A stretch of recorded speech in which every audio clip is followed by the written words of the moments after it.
Notre enquête maintenant en France sur la deuxième vie du marché de la brocante. Meubles rares ou petites pièces de décoration, des plateformes spécialisées ont fait leur apparition sur Internet. Elles sont en train, disons-le, de bousculer l'ensemble du secteur, car désormais tout le monde peut s'improviser brocanteur 24 heures sur 24.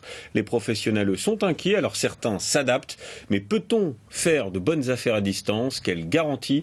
Julie Beckrich avec Mathieu Baudouin et Élodie Delevoye. Des luminaires d'occasion, de la vaisselle en cristal, des objets de petite décoration. Plus besoin de courir les brocantes pour dénicher la bonne affaire, désormais tout se chine sur Internet. Ces vide-greniers en ligne, disponibles à toute heure, transforment le marché de l'Antiquité. Alors est-ce la fin de la brocante classique? Professionnels, particuliers, qui profitent de cette révolution? Oui. Nathalie Drouer est passionnée de décoration. Ce jour-là, Bonjour. elle se fait livrer 2 tabourets chinés sur un site de brocante en ligne. 50 €, une bonne affaire selon elle. Dis donc, c'est du vintage. De vintage, ça sent la poussière. Pour trouver la perle rare, elle ne jure plus que par Internet. La plupart de ces meubles ont été dénichés en ligne. Ce fauteuil que j'adore, que j'ai fait recouvrir. Il y a ce lustre qui est signé, que j'ai eu un très bon prix. Il y a cette petite chauffeuse. Acheter de la brocante en ligne, ça ne lui pose aucun problème.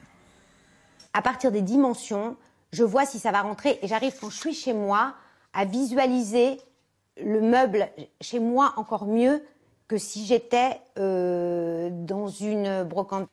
Avec ses ventes sur Internet, de nombreux antiquaires ont vu le moyen d'augmenter leur chiffre d'affaires. C'est le cas d'Armel Labbé. Il exerce depuis 25 ans, mais ces dernières années, ses habitudes de travail ont changé. La première chose que je viens ouvrir la boutique, les volets. La deuxième chose que je fais, c'est regarder ce qui s'est passé dans la nuit. Car 60% de ses ventes se font désormais grâce à Internet. Il y vend la marchandise de sa boutique sur 4 sites spécialisés. En plus d'être antiquaire, il est désormais aussi photographe, commercial et livreur. Et puis il a fallu s'adapter, mettre en place une logistique de transport, des méthodes de colis, être extrêmement professionnel, extrêmement rigoureux. Vous voyez des verres en cristal à l'autre bout du monde, c'est pas une mince affaire. Il faut que le but numéro 1, c'est que les verres arrivent en cristal en parfait état. Pour mettre les antiquaires à la page, des intermédiaires proposent leurs services, comme cette société de brocante en ligne créée il y a 3 ans. Ici, une trentaine d'employés se chargent de recruter des brocantaires à travers la France pour qu'ils vendent leurs marchandises sur leur plateforme. Le but, c'est vraiment que ce soit un canal de vente supplémentaire. C'est pas du tout pour substituer votre canal principal qui est votre boutique. Nous, c'est vraiment vous proposer une alternative à la vente. La société aide les antiquaires à rendre leurs produits plus visibles, contre 15% de commission sur chaque vente. Le côté magazine du site, c'est vraiment notre force. C'est-à-dire on a transformé, on est passé de la brocante où l'objet est un peu poussiéreux à en fait un site de déco à partir de mobilier de brocante. Ce brocanteur en Loire-Atlantique fait partie des nouveaux partenaires de cette plateforme. Fais gaffe surtout sur les photos qu'on voit bien la patine du bois, etc. Okay. Et après vraiment sans restriction, quoi. Ok, ça marche. Il suit à la lettre les recommandations des administrateurs du site pour prendre les photos.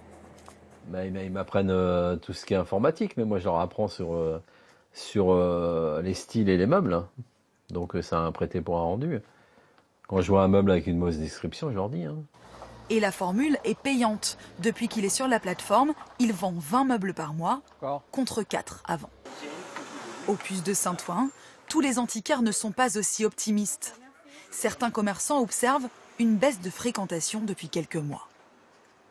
Avant, pour marcher dans les allées, il fallait faire la queue. Maintenant, si vous voyez là-bas, il n'y a plus personne. Et ça, c'est à cause notamment d'Internet qui a... Exactement. Ouais.